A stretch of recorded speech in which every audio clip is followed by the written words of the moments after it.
अस्सलामुअलैकुम and good evening my dear brother and sisters. मैं उम्मीद करता हूं कि आप सब लोग खैरियत से होंगे और यकीनन इस चैनल के ऊपर सबसे अच्छी और सबसे बेहतरीन जर्मन सीखने का आपको मौका मिल रहा है।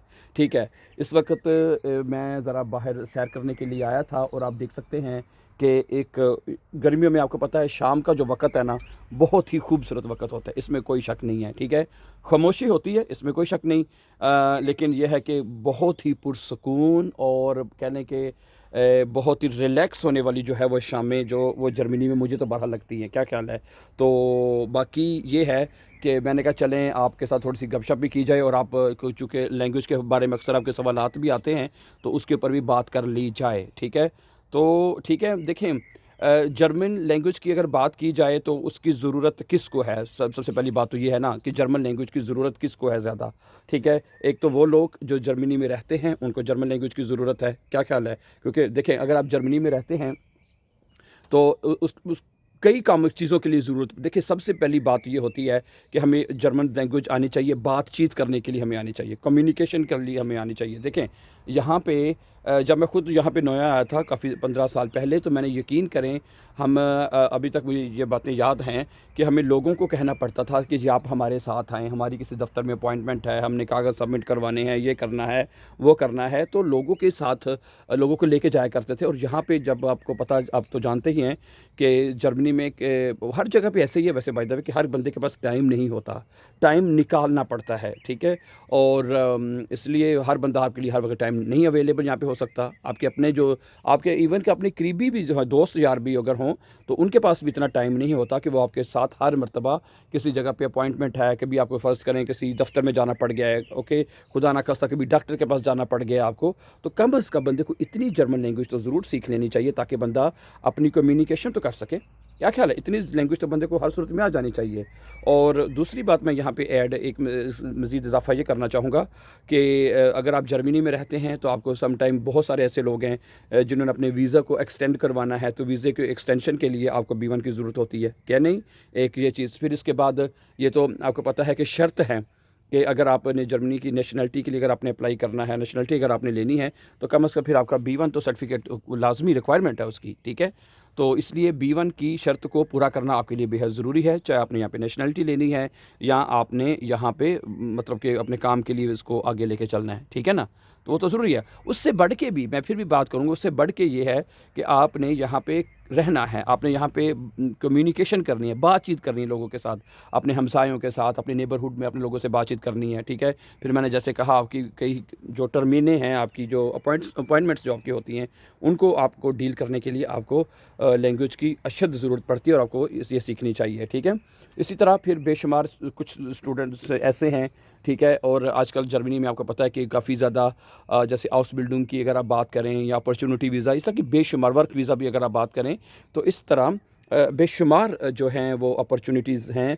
जो कि लोगों के लिए यहाँ पे अवेलेबल हैं। ठीक है, जो पाकिस्तान से एक सिर्फ अपनी जर्मन लैंग्वेज, बल्कि मैंने पिछले दिन भी बताया था, बल्कि सुनने में भी आता है कि अगर आप यहाँ पे जो सबसे सस्ता, बल्कि बल्कि मैं कहता हूँ कि आप कह लें कि बगैर कोई ख़र्चा किए बगैर, ठीक है, जो उसमें वीज़ा मिल रहा है वो हाउस बिल्डिंग का वीज़ा आप ले सकते हैं, और उसमें इतना खर्चा तो है ही नहीं ना, आप ध्यान में रखें। ना ही उसमें आपकी इतनी तालीम चाहिए, अगर मैट्रिक कैफ़े अगर आपकी तालीम है तो आप यहाँ से मतलब कि कॉन्ट्रैक्ट लेके किसी से हाउस बिल्डिंग का तो आप अप्लाई कर सकते हैं।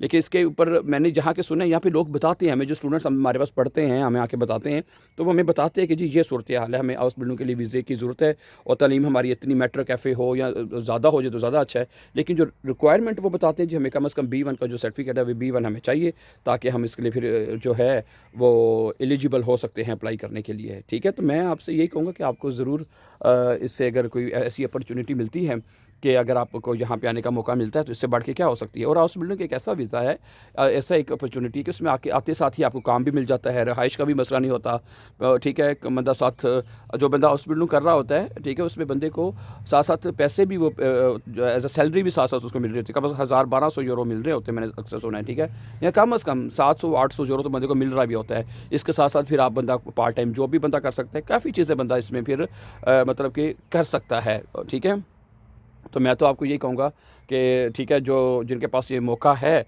ठीक है, और जर्मन लैंग्वेज इतनी मुश्किल भी नहीं है, ठीक है।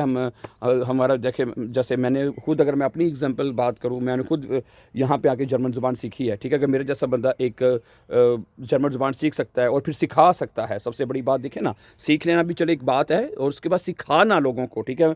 हम 4-5 साल से यहाँ पे लोगों को जो जनाब यहाँ पे जर्मन ज़ुबान सिखा रहे हैं, और लोग सीख रहे हैं अल्हम्दुलिल्लाह, और बड़े आराम से उसको बड़े आराम से शाफन कर रहे हैं, पास हो रहे हैं, ठीक है। तो इसलिए मैं तो ये कहूँगा कि अगर आपके पास कोई ऐसी कोई अपॉर्चुनिटी अगर आपको मिलती है, तो आपको उसको उससे भरपूर आपको फ़ायदा उठाना चाहिए। ओके। और बाकी पीछे अगर मैं देखिए, जर्मन ज़ुबान को मुश्किल मैं इसलिए नहीं कहूँगा कि ठीक है, क्योंकि जिस तरह मैं देखें, अगर आप देखें बिल्कुल इसकी जो जर्मन अल्फ़ाबेट है ना, देखिए बिल्कुल इंग्लिश की तरह है तकरीबन ये ज़ुबान, ठीक है। बिल्कुल इंग्लिश की तरह है। अगर जो बंदा थोड़ी बहुत इंग्लिश की हाउ नाउ जानता है, तो मैं कहता हूँ वो बड़े आराम से इसको अंडरस्टैंड कर सकता है, ठीक है। इवन कि मैं आपको बताऊँ, हमारे पास ऐसे स्टूडेंट्स आते हैं, ज़ाहिर बात है सीखनी तो हर एक ने है। वो कहते हैं जी हमने हमारी मैट्रिक नहीं बल्कि कम से कम तलीम में प्राइमरी बताते हैं, ठीक है जी, हमने प्राइमरी हमारी सिर्फ तलीम है, तो हम क्या सीख सकते हैं? मैं क्या जी सीख सकते हैं, और अल्हम्दुलिल्लाह हम सिखाते भी हैं उनको। फिर ऐसे स्टूडेंट्स को फिर हम क्या करते हैं, फिर उनको पहले उनको बेसिक्स जो है वो उनको समझानी पड़ती हैं, बेसिक्स करवाते हैं, फिर आहिस्ता आहिस्ता उनको मतलब चीज़ों की जो है वो समझ आना शुरू हो जाती है। फिर जिस तरह वो फर बोलना शुरू, मैं कहता हूँ बल्कि जो आप अंदाज़ा, आप यकीन नहीं करेंगे, ऐसे बेशुमार लोग हैं जो कि चिट्टे अनपढ़ हैं, मतलब कि उनको पढ़ना भी नहीं आता ना, वो ज़्यादा अच्छी जल्दी बल्कि जल्दी सीख जाते हैं। सही है। तो इसलिए मेरा आप सबसे यही मशवरा है कि इसको, एक तो ये चीज़ आप ज़हन से निकाल दें कि जर्मन औखी ज़ुबान है, कोई औखी ज़ुबान नहीं है, ठीक है। मैंने जब B1 नेशनलिटी यहाँ पे मैंने जर्मनी की जब अप्लाई करनी थी ना, तो मैं यकीन करें दिन रात मैंने ये कर दी थी, और 1 महीने में कर लिया था मैंने।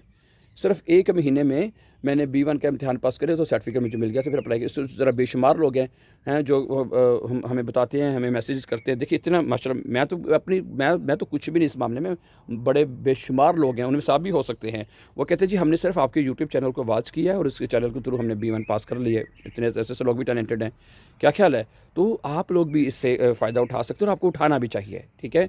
ओके। कुछ लोग पूछते हैं जी क्या जर्मनी में जॉब्स हैं? बहुत जॉब्स हैं, बेशुमार जॉब्स हैं। आप यकीन करें कि यहाँ के जो आसपास के जो लोग, कंट्रीज़ के जो लोग हैं, वो यहाँ पे आके काम करते हैं, ठीक है। वो कहते हैं उधर तो काम ही नहीं है, वो इधर आके अपना मतलब कि काम के लिए यहाँ पे आते हैं, यहाँ पे जॉब्स करते हैं और फिर वापस जाते हैं, ठीक है। तो ये याद रखिएगा, यहाँ पे चूँकि जर्मनी में इनको मैन पावर की बहुत ज़रूरत है, ठीक है। इनके जो मोस्टली जो बड़े ज़्यादातर लोग जो हैं वो अबव 60 हो चुके हैं, ठीक है। अब ज़ाहिर बात है वो अब जो है रिटायरमेंट की तरफ जाएंगे, ठीक है।